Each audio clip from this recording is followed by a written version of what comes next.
Hello again from South Korea. So I thought I'd do a follow-up video about kind of hiking or long walks and running. So in the last video I talked about walking and how to walk properly.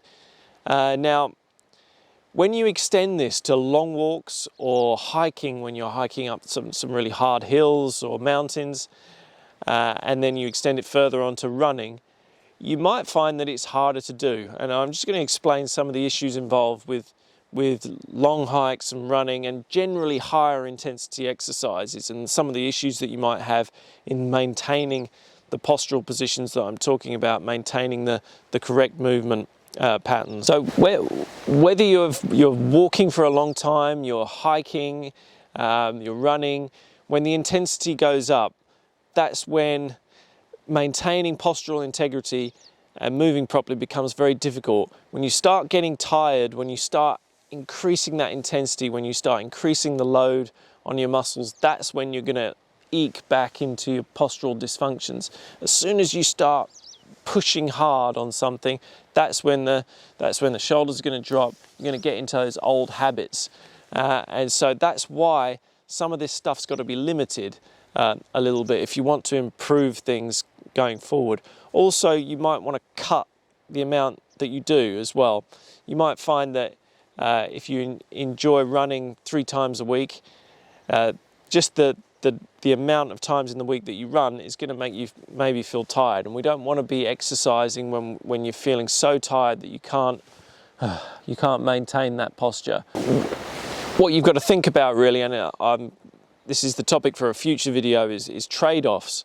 So how much do I want to do this exercise? How much do I want to go hiking? How much do I want to go running? How much do I want to play a sport? Versus how much do I want to improve my biomechanics? And you may have to adjust these two. What you'll find is if you improve your biomechanics, a lot of these things are going to get easier. So great example, when I was here 10 years ago, I did this hike from temple to temple in South Korea, in this place called Suncheon, which is where I lived for most of my time in Korea.